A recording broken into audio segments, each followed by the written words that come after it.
What's up, y'all? Welcome to Three Brothers and a Shot of Milk. And today, That'd be two brothers.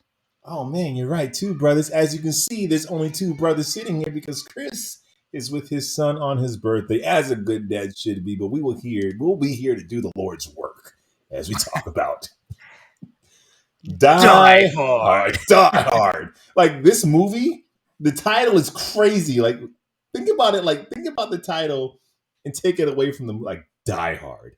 I'm sure there's like a lot of porn parodies. Like Die Hard with a vengeance, live free or die. It honestly had never occurred to me It's a good day to die hard. in my entire life. It had never occurred to me that it's a boner reference. Thanks, You Lawrence. know, Thanks for ruining Really? that. I feel like they had I feel like they were winking a little bit here. Yeah. I feel like they had to have been winking. Oh man. But let's jump into Die Hard, starring the amazing Bruce Willis, man. Let me just read this synopsis real quick, and we can probably skip the spoiler-free review since this came out in 1988. A New York City police officer tries to save his estranged wife and several others taken hostage by terrorists during a Christmas party at the Nakatomi Plaza in Los Angeles, in Culver City, to be more specific. Guys, Spoiler. I have to say, spoilers. I have to say, I've never seen Die Hard all the way through. I saw pieces, and I specifically remember seeing him step on glass and watching that part to the end as a kid. I've never actually sat and I was watching it and I realized there's nothing about this movie I would have wanted to watch as a kid. The first 17 minutes is about a guy arguing with his wife. It's like, why as a 10-year-old would this part would it be interesting at all to watch a guy get off a plane, have to put on his shoes and then like this makes sense to me because this is coming from a guy who doesn't read, so clearly he didn't have attention span for the actual story of the movie. No, at 10 years, the only reason you saw Die Hard was either your older brother or your parent. You watched it with them. There's nothing about the first 17 minutes of this movie made you stop playing with your toys and say, "Hey, let me watch this domestic dispute." There's nothing of 17 minutes in when they come in with their guns is when we look at the screen, and that's 17 minutes into the film. Because I was enraptured in this movie from start. Bull, I call bull. You were not enraptured in watching Bruce Willis. And I'll say this: going back and seeing the movie for the millionth time, all the seeds were planted so well. The fact that he's freaked out on the plane and the passenger sitting next to him says, "Hey man, take your shoes off and make little fists in the carpet." Listen, I agree watching this as an adult, but at 10 years old, which we were when this came out, we wouldn't have cared about the first 17 minutes of this movie at all, unless we were sitting there with a parent or older sibling. I think I was closer to 6 when this movie came out. No, it came out in 1988. You were not 6, unless you went to the movie theaters to see it. You were not 6 when this came out. 1988? 88. Then I would have been 6. You saw it in the movie theaters? No. Yeah, so you saw it on TV like the rest of us. So you were like older than that. Anyways, my point is this joint don't start. And here's another reason why. I want to say another reason why I didn't see it. And I think it's the reason why Bruce Willis changed the whole game. Before Schwarzenegger's and Stallone's and all those guys, you had the Clint Eastwoods, those guys. Schwarzenegger came in, changed the whole game. Now we have freaking action figures as heroes. So as a kid, for me, Stallone, Schwarzenegger, Commando, Rambo, Running Man, Total Recall, Bloodsport, Van Damme, seeing Bruce Willis run around in a tank top was not like, as a kid, I wasn't drawn to that. That didn't look like action hero to me as a kid. I'm like he's blown up and bloody and I watched Total Recall. I watched Predator. Like as a kid, that didn't look like what I was. I'll watch Conan. Like as a kid in the 80s, those were the archetypes. Hulk Hogan watched wrestling. Bruce Willis came in and changed the entire game. And Matt Damon and Jeremy Renner, all those guys owe this guy a huge amount of gratitude because he made the average Joe into the action hero. But as a kid in the 80s, I look on the screen as I'm playing my toys and see this guy wobble around with bloody feet. I'm like, I'm gonna go back to my toys. The glass. Yeah. But you're right. I mean, that was people who changed that which was the trend of the time would have been Mel Gibson in the Lethal Weapon movies. Not even Mel Gibson, because he was still ripped to shreds. He still was Ab City. But not like Mel Gibson? Really? When he was running down the freaking street, Weapon. He was skinny, but he still was like ripped. And he was still ripped. Bruce Willis, nothing against him, but he was your regular guy. Yeah. Mel Gibson wasn't your regular guy. A year later, you get Michael Keaton as Batman. You're right. So it's like the trend was shifting at that point as far as what needed Bruce to be Willis the status shifted quo. the trend. Yeah, that movie. Bruce Willis is so good in this film, and what's so great about this film is, well, one, it never betrays itself. We watch so many movies that set up things and then betray the things they set up. This is a pretty straight story, and the logic is always at the forefront of people making decisions, right? It's not and when anything is irrational or it goes against the logic, you got Bruce Willis monologuing about it being insane. So you go, okay, I get it. But there's one part that I could not get around. What? Why did the limo driver stay the whole time? That's great. He was chilling. By one point he knew there was a terrorist attack happening, and he's in the parking lot still like chilling. All the gates are closed. All the gates were closed. Yeah. But he's the and they gave him that moment, man. They gave him that moment where he forded everybody. Bam! Punches them. In the 80s, there was a trope to have like a charismatic black sidekick. And that was him. All right. Argyle. Yeah. And he was a jerk. Like picking him up from the airport. I'm like, shut up, dude. Yeah, he's asking him all the questions. Oh, but Bruce Willis was sitting in the front seat. Exactly. He was. He had to. You had two newbies. Bruce Willis never sat in a limousine. You got a guy picking up his first customer. Argyle had me rolling. And the fact that he was so comfortable. Yeah, and the other thing about, well, I'm sorry, what were you saying? So comfortable? Just when they showed him at the end of the movie in his limousine before he drives it into the guy. Yeah. He was just too chilling. He was acting like there wasn't, like he didn't hear bombs going off upstairs. It just that kind of like, well, because he had bombs going off on his speaker system the whole time. He was on the phone talk. He was macking there. He knew it was a terrorist attack because he heard it over the radio at that point. I guess he knew he was safe enough. They don't make limos like they used to. I loved, but even the first scene where you have Bruce Willis sitting in the front passenger seat of a limousine, just speaks volumes to his character. He's a cop. Of course he's going to sit in the front seat. Absolutely. So like this movie set everything up so well right from jump. And it was nice to see, and thinking about this time where action heroes they were perfect. They were like, you can't hurt them. And to see this guy come into the scene and like, I'm trying to fix my marriage. Like he's not.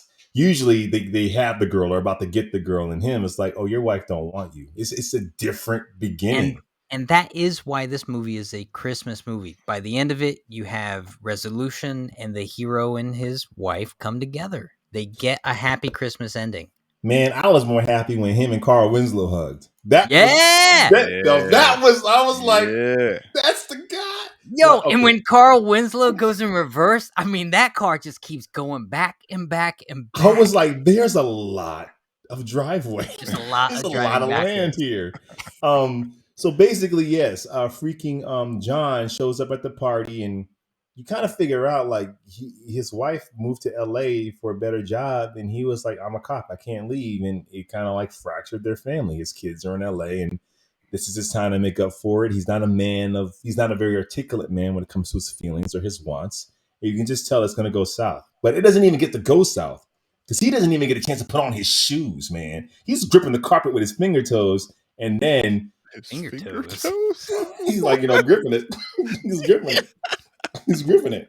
And then, them freaking them Hans Gruber and all his dudes come in loud. Yeah. And like, man, blang, blang, blang, blang, blang, blang, blang, blang, blang. And he could have put on a pair of shoes. Well, he tried to, though, and that's what I'm saying. Like, the movie at least set up the plausible deniability where he even has that line where he's like, how do all these terrorists have the smallest feet in the world? Yeah, He because was that guy was trying like their shoes on. 6'6". I would have swore he would have had. I know, but Well, they gave at him the least a shoe. size He tried 12. it on. Like, At least, He had small feet. Guy had, for all that height, he has pretty dang, small feet. genetics mess what you do. You probably can't even run because you just fall over. And then it's pretty much watching this cop like take all these guys down, and it was very enjoyable. There are some plausibility. Can we talk about the plausibility? I didn't understand why John McClane sent the dude down in the elevator with the sweatshirt. For you guys seeing this, Jack just got kicked out. So I'll say, so Jack, I didn't understand why Jack sent John McClane sent the guy down in the elevator with the sweatshirt that says, "Ho ho ho." Because I'm like, you were better when they didn't know you're. I'll answer that question. Please do. For those of you who are watching this on YouTube and haven't listened to the podcast, earlier in this, because we record the podcast and take segments for the YouTube page, Lawrence said some BS about Die Hard not being a Christmas movie. Well, the reason he sends that shirt down with the Christmas hat and the ho, ho, ho, Merry Christmas, I got a machine gun, is because he just opened his first holiday gift on Christmas Eve and got a machine gun, and ho, ho, ho is... this is a Christmas movie. So why did he do it? Also, he's John McClane. Why did he do it? Because he's John freaking McClane. No, but it would have been better if they didn't know. Yes. They didn't even know he existed. Yes, except for then he wouldn't be John McClane. I'll take it. I feel like if this movie came out today, Jack would call red flags all over that. He's like, "This is the stupidest thing in the world." Jack, you would have poked holes all. You would have been like, I hate when characters don't do things that don't make sense. You would have got all over this part. Except for it made sense for his character. No, that's what I'm saying. To give up where he is and what and the weapon he has. How does that make sense for him? As a detective, as he's savvy, he's moving through this place unseen. Now all of a sudden he's going to alert to everybody that they didn't even know he existed. I'll tell you, what makes less sense is how many intimate conversations they have on the public walkie-talkie. I'll tell you what doesn't make sense to me is why is he screaming so loud all the time when he's supposed to be hiding? Yeah, well, I mean, get a machine gun in your hand, you just yell while you're shooting it. Start getting a little. Yeah, that was the part for me. I'm like, if you never told them you existed, you probably would have taken these guys out without getting so. You would at least took out more than you took out before being seen. Yeah, that kind of like that was a big thing for me. He could have kept that mystery, that anonymity or whatever. Why wouldn't you? They have no idea the guy is even dead. You hide his body like Hitman. Rich, you hide his body. You hide his body, but see, here's the thing. No one's even going to that the body. Then you got to kill everybody. He's got to kill everybody now because he told them that he exists. And your wife is down there. What if they freaked out and started killing hostages? Like, it was the dumbest move I can ever think someone would make. It's now upset the bad guys that outnumber you for no reason outside of it's John McClane. I'm sorry. This is what happens when you haven't seen a movie and you don't have the nostalgia. Hey, glasses on. It brings all of what it was supposed to bring, and that is action, freaking, the holiday spirit. You got John McClane just doing what everyone does about everything, just complaining about things going on around them.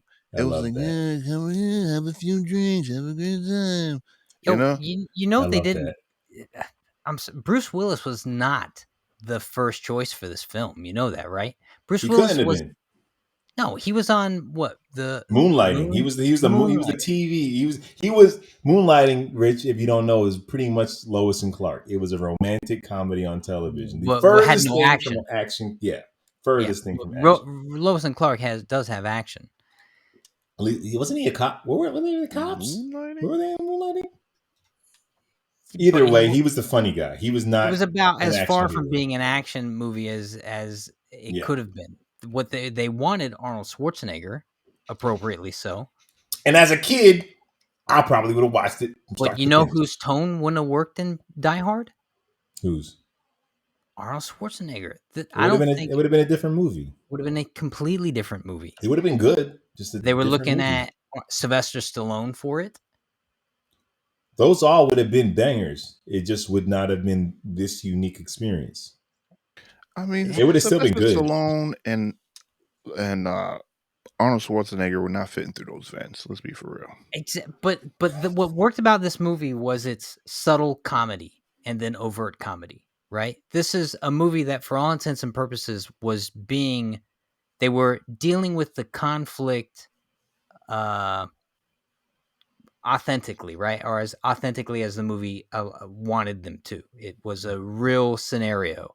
And then because Bruce Willis's character is a wisecracking kind of man's man jerk of a guy, it's got all this subtle overt comedy in it. Mm-hmm. And I don't know that the tone would have translated into something where 30 years later we're still talking about this film if it was I think we would. I think it should be a different movie with a different tone. It would have just been Schwarzenegger saying, "I'll be." It would have been a dope Schwarzenegger movie. It wouldn't have had the humor. It would have just been different. It wouldn't be this. It would be. Yeah, but what works about it is he is the everyman. Schwarzenegger is a specimen among men, you know? Right. So his movies in the 80s worked for the complete opposite reason. And I think Die Hard would have worked for the complete opposite reason of why it worked for Bruce Willis. It would have worked. It would have been the Schwarzenegger bangers in the 80s. It would have just been, now you're trapped in the building with me. You know, it would have been that. You know, and Hans Gruber probably would not. They would have cast like freaking what's his face? What's the dude from Point Break? Gary Busey probably would have been Hans Gruber. Wow. Everything would have been jacked up. Everything would have been. We talk about how good Alan Rickman is. I mean, Alan Rickman is just so good in this. There's one moment that showed me his brilliance, and it's him and the writing. When John's wife comes in and says it's a pregnant lady. Can we bring it? Can I bring her to the office? You can sit on a couch. He's like, no, but I can bring a couch to you. Will that be okay? And it was so genuine. He's like, I'm not evil. I'm here to steal these things. I would rather you all live through it, but if not, that's cool too. And he knows they're all gonna die. The whole plan was get them upstairs, blow everybody up. So what's the difference? But it's so transactional. He's like, I don't need you to suffer. I don't need a pregnant lady to suffer while we're waiting. But that's another thing. That's another point in the movie. The fact that the marriage was on a rocks and John McClane was going by McClane and Holly Gennaro was going by her maiden name made it so that there was plausible deniability that they weren't going to figure out when John McClane's name went public. And it added more suspense. So now the reporter is not just the reporter is not just the reporter. The reporter is like, holy crap, if he does his job. And we already saw what happens to a guy who said, I'm his friend. That jerk at the party who's like, I know John, we go way back, bullet in the head. Yeah. So they let you know, like, it's not good to say you're familiar with this guy. So they already set up the danger with that. That was freaking masterful, dude. That was freaking masterful. Bruce Willis, the everyday guy, works because if it were Schwarzenegger or Stallone, I don't for a second believe that they're not going to save the day. And although I know Bruce Willis saves the day because it's his movie, I'm watching this going, I see why you may not. You may not. They make him work for it. Oh, man. And then I love the relationship between him and Carl Winslow. Let's just talking to each other through this. And they earn that moment at the end where he pulls his gun out for the second time in his entire career. Yeah. Because he was so shell-shocked from accidentally killing a kid. And I was like, I will say this. I was like, wait, so the black cop shot the teenager who he thought had a gun? Well, the black cop? Okay. But they gave him the monologue, man. He told him about what happened. He was jumpy. He was a cadet, freshly minted. Right. And he said that gun looked pretty damn real. Couldn't tell it was a kid. It was dark. Right. You're right. And then his character is completely redeemed in the end when he saves the day. Because that German dude or whatever who was hung by chains, apparently that don't get the job done, Rich. That doesn't kill him, but yeah, his brother fell down the stairs and broke his neck. I don't know how that broke worked. his neck, and there's that perfect he has little sound. feet, Rich. He's not built the same way. If his feet were just a little bit bigger, his bones might have been a little bit more dense. But what was really great, what I loved about John McClane, you're back, Jack. What I loved about him too was like when he was fighting the first guy, you just hear Bruce Willis say, "I'm gonna freaking kill you." I'm gonna kill, like he sounded like a guy in a fight, which is not what most heroes do in the fight. He was, it's all improv. I think most of his dialogue. That's why it only could have been Bruce Willis. This version of Die Hard only exists with Bruce Willis. You don't get it with anybody else. Come to the party, have you laughed? What do you think you're, John Wayne? Well, yippee-ki-yay, motherfucker. He goes, I was always more of a, what do you say, Roy Rogers? Roy Rogers fan. Now you talk about it, yes, I definitely watched this after it came out. Like I was, of course definitely didn't watch it because that's how I knew Carl Winslow. Because Carl Winslow, because Family Matter came out in '89. And the reason why I poke fun at the first 17 minutes is because I'm actually poking fun at the fact that this movie is more sophisticated than a lot of the other 80s movies that came out. So the first 17 minutes is very mature. It is for adults. It sets us up. But it's also not like we're going to blow something up to keep your attention the first 5 minutes. It's like, no, this is a movie that deals with people. And for me as a kid in the 80s, I wasn't used to that in action movies. They blew something up in the first 30 seconds, and then they might have slowed it down and blew something up in the next 10 minutes. This movie resists the temptation. Its sequels don't necessarily, but this one did. I did watch the second one in theaters when it came out in a drive-thru. I remember that. I saw it in the drive-thru, sitting on top of the car with the speaker mounted on the top of the hood with me. From what I read about it, they said the second one is enjoyable. Like it's everything is bigger, but it's not part one. It's like Speed on a plane. Well, I guess Speed would be Die Hard 2 on a bus because Speed came out later. My space-time continuum, man. But it didn't really work. But talk about an incredible. The third one is a phenomenal movie. Yeah. Let's get through this and then we'll talk about the sequels. I got a lot to say about the sequels because I watched the beginning and end of all the sequels after I saw this. All of them? Okay. Just the beginning and end. Set in Russia. Just the beginning. Yeah, the beginning and the end. Because to me, I didn't understand why the sequels exist. Because the charm of Die Hard is, how did this guy get in this situation? He's not supposed to be here. It's like the worst coincidence in the world that he's even here, and to see it keep happening to him, kind of like waters down the point. He's not some CIA agent. He's not Jason Bourne. He's just a guy casually going through life that so happens to just stumble into terrorist attacks or gets targeted. So I felt like it's special because this should have only happened to him once, and then maybe Die Hard with a Vengeance. Hans's brother comes after him, which is okay, fine. But the other ones is like, how does John McClane keep? He's he's the unluckiest cop in the world. He's kind of like the Jack Bauer of this thing. No, but Jack Bauer, it's still his job to get in these situations. He just goes to a holiday party. Out of all the parties, he just goes to the airport. My wife's on a plane. Out of all the flights and airports, he's like, hey, I just got to pick up my son. He's in jail. My son's a CIA agent. I got to get him out alive.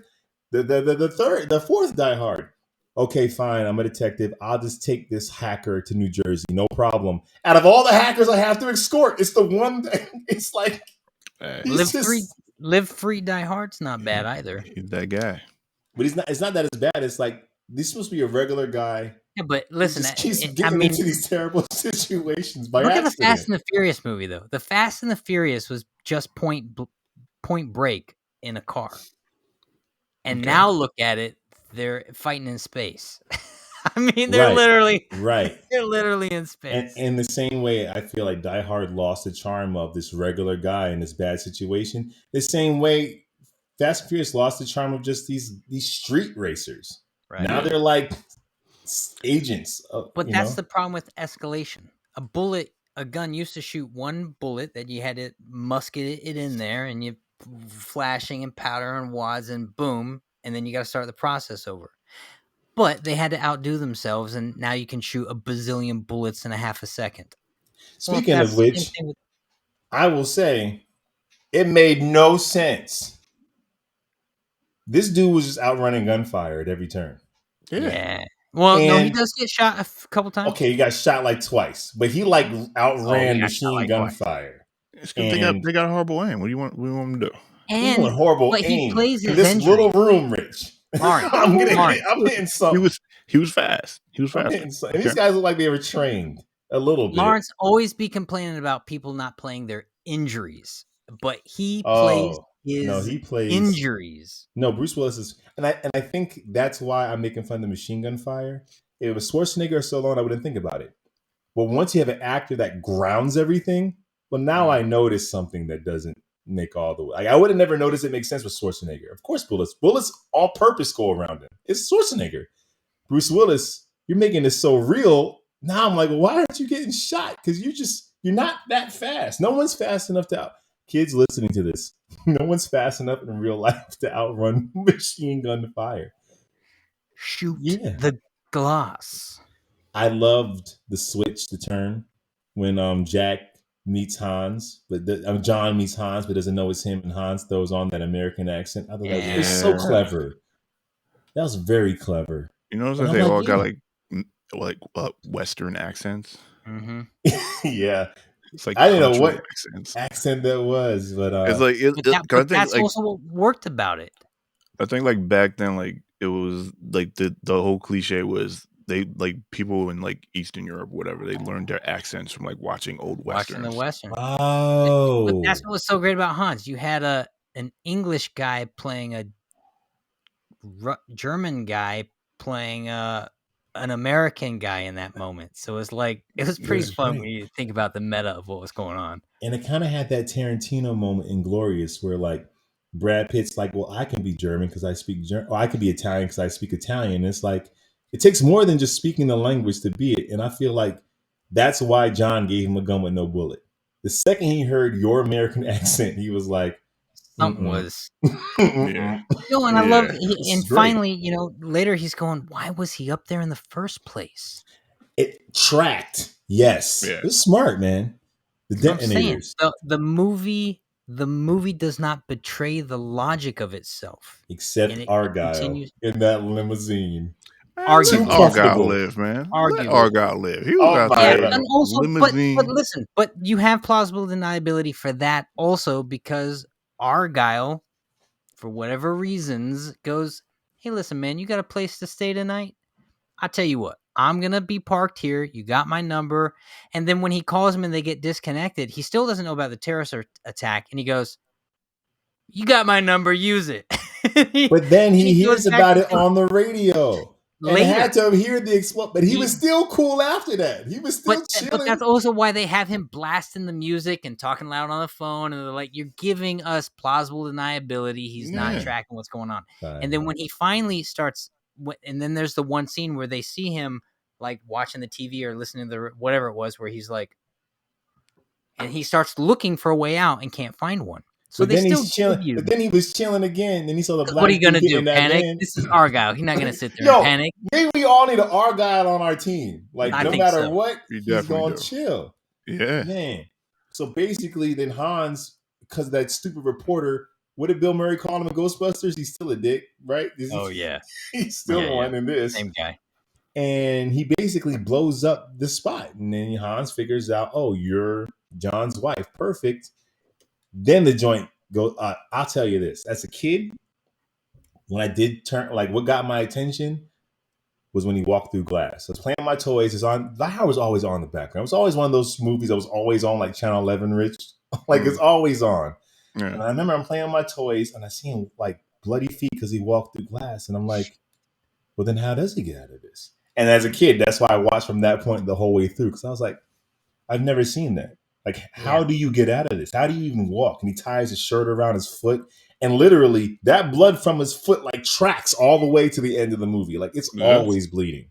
It's so good. It's really good. It's they fantastic. Plant the seed, and then they just nourish that as it grows throughout. It was the jerk on the plane. If he never told him to plant his feet in the carpet, he would have got his shoes on before the terrorists started shooting their guns the whole time. Don't listen to strangers on planes, folks. You might need your shoes. Right? Yeah. Right. You might need your shoes. But that moment's also so good because they let Alan Rickman's character, Hans. How is Chris not talking about Hans Gruber when he's this is the one his guy?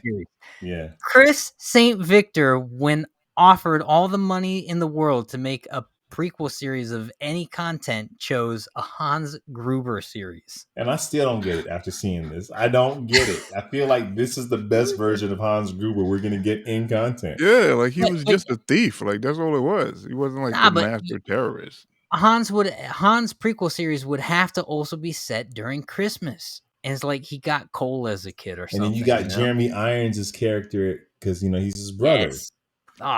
There you go. There it is. Yeah, where's Chris? Chris, we're thinking about you. Hope you're doing well, man. No, I still don't think it's going to be a good one. But yeah. Gruber. So then they're all freaking and I remember the way it was shot was great. You have freaking Bruce Willis coming out like the smoke in the dark as he's meeting his wife and Hans on the lobby floor, and he's a silhouette, you can't even see him, and then he comes into the light and his wife is like, what the hell happened to you? What the hell has happened to you? I mean, he's blown up, looking terrible. Dude was jumping off of freaking roofs, Jack. This guy said, I'm going to tie this freaking fire hose around my waist, and I hope this works out. And it doesn't. It doesn't. It doesn't. It didn't work out the way he planned, which was great. Because I'm like, you're not just this guy who can improv and it works out perfectly. It's like a lot of luck is on your side, and it's painful. Oh, it was so great. I remember watching some of the behind the scenes as a kid, and there's that scene where Bruce Willis has a chair right before he starts shooting at. His character's name's not Carl Winslow, but we know who we're talking about. Carl Winslow. Yeah, he got transferred to Chicago after his joining LA. Al Sergeant Al Powell. Oh yeah, Carl Winslow. So, but he takes the chair and he breaks the glass, and then he starts shooting before. So that scene where he takes the chair and he's breaking through the glass. I was watching a behind the scenes, and this was before movies came out with behind the scenes. Like you just didn't get it all the time. But I remember seeing a clip and they were talking about that, and they were showing all the outtakes where it was incredibly hard to break the glass and the chairs were just disintegrating against it. Like he would smash the chair and the chair was like toast. And he's like, huh? And so they had to one kind of prep the glass to be broken, and then they had to reinforce the chair so it would hold up to blunt impact. It's a heavy freaking chair he's got to swing.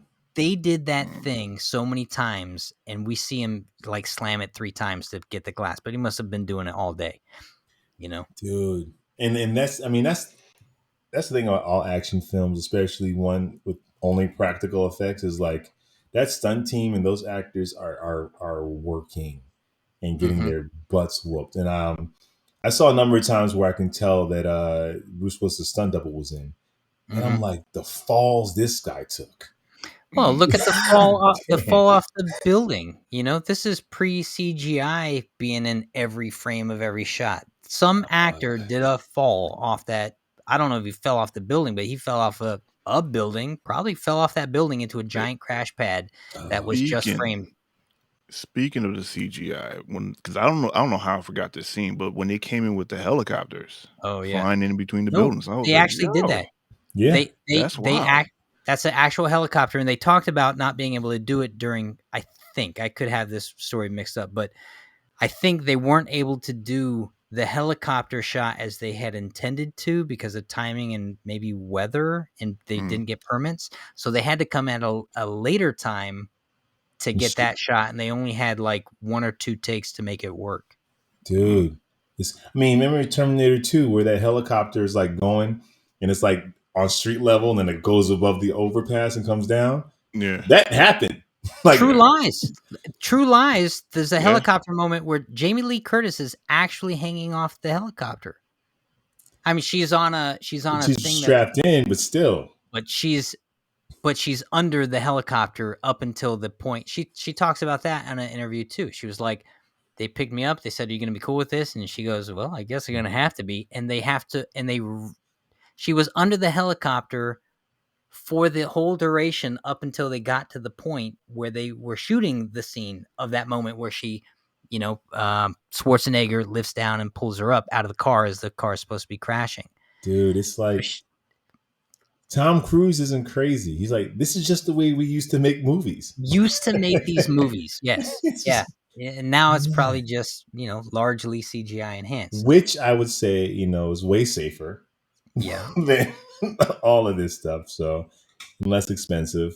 So then we get Hans and John at this point got 2 bullets. Got 2 bullets in his what is that? 9mm? Was that a Glock? What is that there? No, that was a Beretta. Beretta. He had 2 bullets in his Beretta. I don't know. The Glock wasn't even really on the scene in the 80s. Probably not. Glocks. I forgot I think they came out like somewhere in the 80s. I'm not sure. No, they weren't the same, but they weren't heavy like that in America. Right. If I'm not mistaken. Right. You had Colt 45s and you had Berettas for just about everything. Yeah, but the Beretta is still one of the main police issue guns, isn't it? Yeah, because you saw what Al had, or Carl Winslow. He had a revolver. Which more than likely was like a Smith & Wesson, like 45 or something. That's what my pops used to have before he switched over to the Glock. Mm-hmm. He tapes it to his back, hoping that Hans with Lawrence holiday gift wrap tape. You're right. This is a Christmas movie. You're absolutely right. And he knows that Hans is the kind of guy that has to relish in the moment. He's already experienced that, so he knows I'm gonna at least get enough time to get my hands up. And if I don't, there's no other real option here. It's like this: it's either I run out the back and let my wife die, or we both die, or maybe I can pull this off. His options are very limited here. He's like, because he knows it's going to take a Christmas miracle. Well done, Jack. I get it now. This is a Christmas movie. There it is. I just got it. Well freaking done. And then he tells his wife to get down. One in the head, Rich. One in the head to the right. Bonk. Easy. Light work. Then he catches Hans in the chest. Oh, they're not in the lobby. Excuse me. They're like in their center floor. Floors. Yeah, they're still up. 13th, Hans goes out the window, still holding on to the wife. He's fallen. He's holding on to that freaking watch. That Rolex. That Rolex. The Rolex. Let that go. What did that guy say? Oh, it's a Rolex. He said, I'll see the watch later. And guess what? John does see the watch later. Foreshadow. He gets that watch off of her. I forgot this part. I remember this part, but I forgot. It's like, is Hans going to pop off at least one shot? I know he's not going to hit anybody, but I thought we were going to see like a as he's falling, but and not necessary. Nah. The look on his face. He's such an amazing actor because you see the thoughts going in his head of, I'm falling, I'm going to die. Yeah. And I'm high up enough to think about it. Yeah. I'm high up enough to have this realization. Well, and this pure fear. And it made sense why he stopped. Because he was about to get off the shot as he realized, oh, I'm totally effed. And suddenly the shot was less important. And you just saw fear, sorrow, regret. Yeah. Everything on his face. And that body said, splat. Oh, man. Now, I'll tell you, those FBI agents were a couple of jerks for no reason. They were. Why were they so... why were they so happy? And why were they just jerks? It felt like that's kind of an 80s trope. There's always some authority figure that's just... You don't have to be a jerk to do your job today, and they got blown up, and we're happy about it. Yeah, they were the most one-dimensional thing about the film. Yeah, because even the dude, you would expect this kind of movie to have a lot of stereotypical one-dimensional character development or no character development at all. And you had, but you just had a cast that I think that's what happened. The cast elevated the movie itself. Alan Rickman. But even the script, the fact that you have the dude upset, you killed my brother. Mm-hmm. Like now it's personal. And it didn't feel like revenge surface. It was like this dude was really upset. Like my brother died today. So much that Alan Rickman had to be like, listen, after the job. Like we had like human moments here. That was just really you saw him throughout it. Like you saw him like have like little like kind of fits. Like he'll come back to the room where the hostages were. He'll like smash the tray. As you would. This was not supposed to happen. This was like, be an easy job. Nobody but John must still be alive. Nobody but him can upset someone. It's a great line. Great line. Yeah. And it tells you so much about their relationship too. Oh yeah, she's like, yeah, they know John. And even the freaking the cop, the lieutenant that was over Carl Winslow, who came in, and he was a jerk too. He was a jerk, but you saw humanity there. You saw like a guy trying to take control of the situation, and he asked legitimate questions. Oh, because he told you he's a cop, that means he's a cop? Because he knows a fake ID? What if he's a bartender? And I was like, that's a legitimate question. And he's have Carl Winslow there, just so I can feel it in my gut. You can feel it. Now remember, Carl Winslow gave us a whole backstory of how he's a disgraced cop. Mm-hmm. So like this, his superior trusting his judgment, his instincts. He might, this is the kind of cop that people are talking about him at the pre. Like you have this stink on you that can't go away, even if it's not your fault. So even that guy being a jerk, I still saw like, I understand. I understand where you're coming from. You don't know the whole story.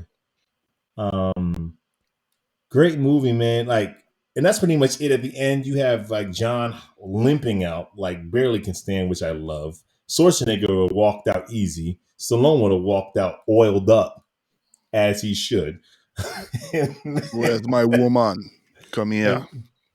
But he's hobbling out. His wife is helping him up. And then, he sees Carl Winslow. We have a great moment. And then dude comes out with a gun. Carl Winslow puts him down. We have this wonderful moment at the end where this guy gets to go home for, you're right, Jackie gets to go home for Christmas.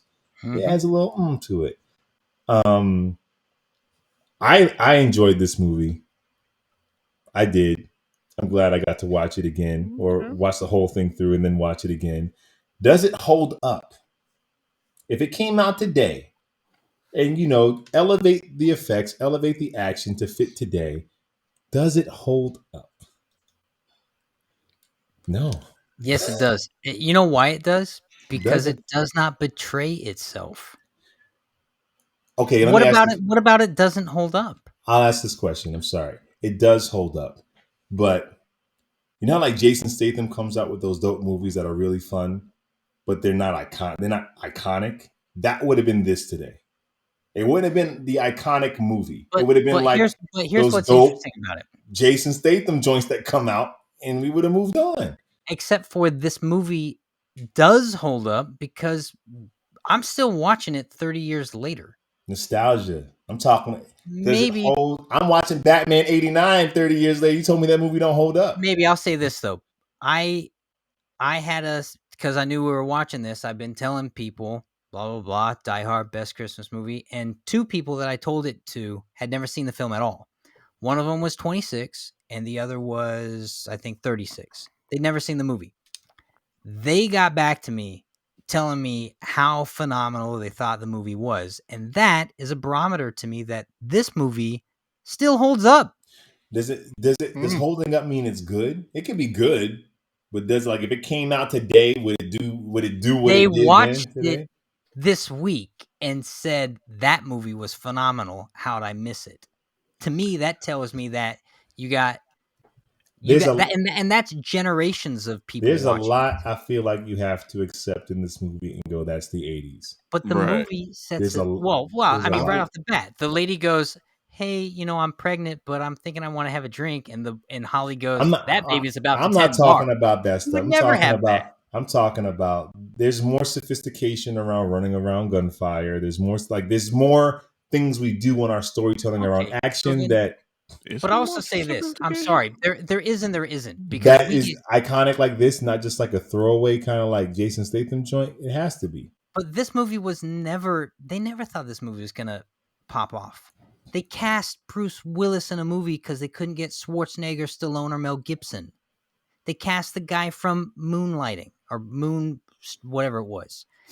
Nobody thought this movie was going to be what it turned into. And what it turned into was a phenomenon that changed some of the status quo in the industry. So did Batman. And you said it didn't hold up. But Batman came after this. But you said Batman doesn't hold up. Batman cast a Michael Keaton who shouldn't have been cast. Batman changed superhero movies going forward and Batman going forward. But you said Batman 89 doesn't hold up. Yes. The things about Batman 89 that don't hold up are almost entirely all the things that betray the source material itself. I'm not saying Batman 89 is, and that's the Michael Keaton, Tim Burton one, Tim Burton one, Rich. What I'm saying is, Jack, go back and watch that retro. You were like, that movie does not hold up. It had nothing to do with the source material. You're like, this joint. But even I'm sorry, but if you go back and watch the combat of it, doesn't hold up. The opening scene where Batman's fighting, and I know this is like blasphemic talk, but he's so stiff. It's hard for him to get the choreography. It's stylized and it's cool and it's Tim Burton and it is a fun film, but it doesn't hold up. Die Hard holds up. The combat is visceral. The combat's not cool and intricate and it's not John Wick. It's visceral and earthy and dirty.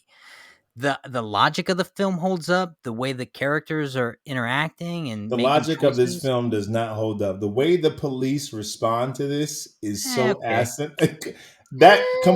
There's a terrorist attack and the FBI agents. This is ridiculous. The National Guard would be called. Like, this is ridiculous. The National Guard would not be called. Well, I don't know what this a terrorist attack on American. I don't know what would happen. They don't know what it is at first. They don't know if it's a terrorist attack off the rip. Let me tell you, when they put out a rocket launcher and blew up that thing, we would have saw more cops come.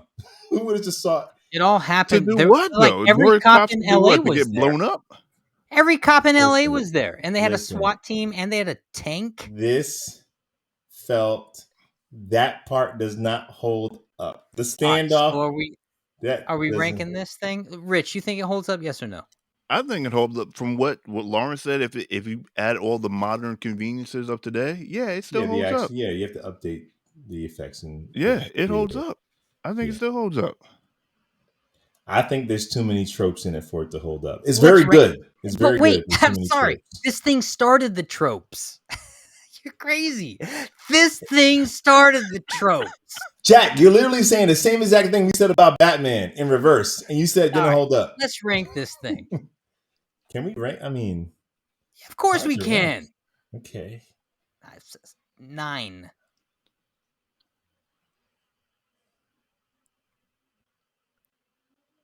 I'm waiting for you, Lawrence. What you got?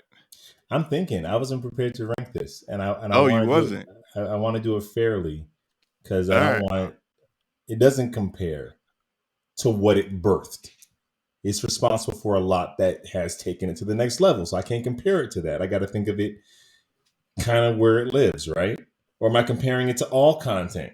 Am I watching The Bourne Identity and comparing it to Die Hard? You just broke Lawrence. You broke me. You broke me. I'm trying to figure it out. Now I'd say both. This movie is an 8. This is an 8. Okay, I'm giving it an 8.5. It's an 8.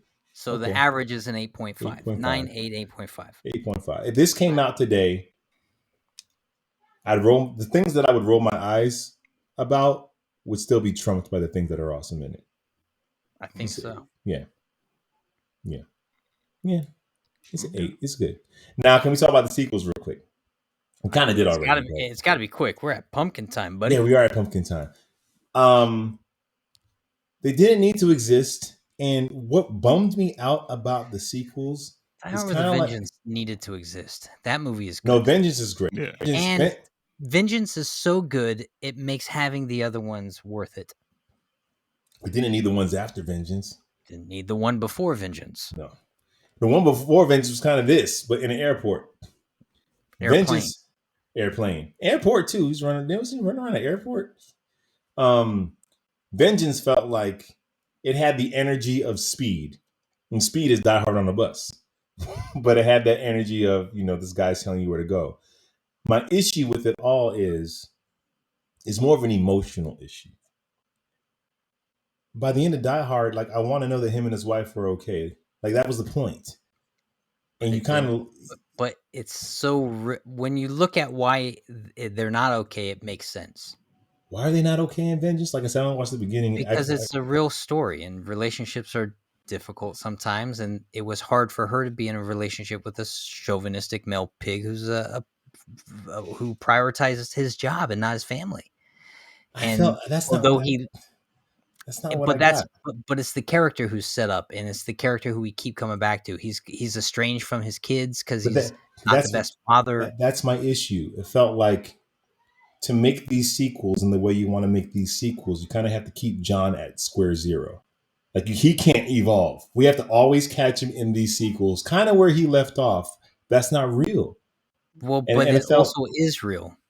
That's what's interesting though, because he's not actually good at it. Let me tell you something. If I save my wife twice from a terrorist attack, I better get some leeway and grace when it comes to my attitude about things. I saved your life twice from two terrorist attacks. The time that you left your underwears on the floor and erase all that. I'm like, I don't care if I left my dirty drawers on the floor. I saved you from a terrorist attack twice.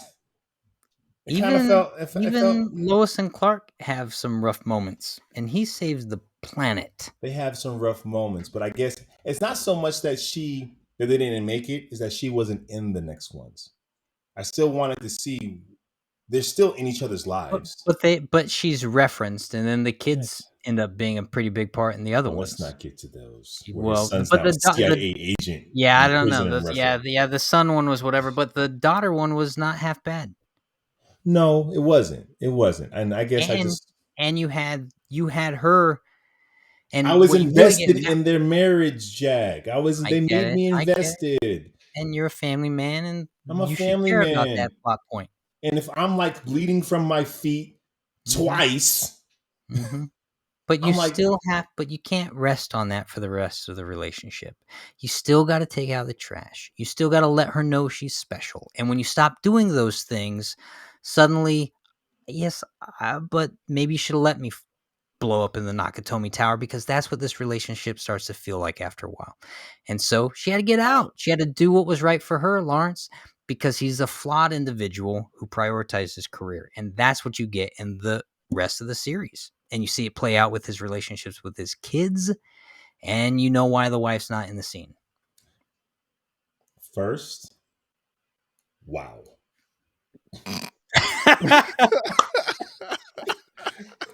Slow clap, Jack. Slow clap. That was freaking brilliant. You gave me an idea for a whole superhero just now. I'm not going to say it, but you just gave me a whole idea for a franchise, because that was brilliant. And come on, Rich.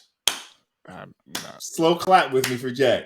It was good, but I got other things to say, which I'm not going to say, because the people really going to hate me. Because Rich is like, I don't care if I didn't tell you look pretty. I saved you from the terrorist attack twice. That should get you to get out of jail free card at least a few times. At least a few times. The heart wants what the heart wants, and it is what it is. But hey, man, I hope we kind of went off on some tangent here. I hope you enjoyed it as much as we did. Die Hard is dope. Die Hard is dope. When you Google Die Hard, make sure you watch the right Die Hard. Oh, is that what happened? Wow. I don't know. I haven't checked it out. There's no way. I'll check it right now. Well, this movie is so popular, but I have to believe somewhere if you type in "Show me Live Free or Die Hard," there might be another version out there. That's all I'm saying. Wonderful talk, guys. Thank you so much for having me watch this in full.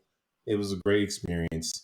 Even the parts where I rolled my eyes, I'm like, who cares? This is freaking great. And I want to see more of this. We've had so many John Wicks and Jason Bournes, these guys who are the mold of John McClane, but don't suffer as much. as he does to save the day. John Wick gets hit by cars and still gets up. Like I want to see a movie where I don't know if this guy can make it because I don't know how much the human body can take. Right. And you see that in this one. Oh, easy. You see that at the halfway point. Like, there's so much movie left. By the time I'm looking, I'm like, I don't know how you're going to make it. And there's still an hour left of this thing. And he plays the injuries, which is great. So bad. Yeah, I didn't realize this movie was so long. I didn't realize it was like a 2-hour movie. I'm like, yo, what? I thought it was going to be shorter. Yeah, I'm like, there's still more to this. Okay. So, man. But that's our take on it. Let us know in the comments. We also have a podcast. Go listen to that. Link is in the description. While you're here, hit that notification bell, hit that subscription button, and like and like I said, comment. And go to TikTok, go to Instagram. We're all over the place. We'll see you next time. Same bat time. Same bat channel. Well there you done. go. Well, peace. Oh my God. Deuces. That's Chris's bit. What's up, y'all? Welcome to 3 Brothers and a Shot of Milk.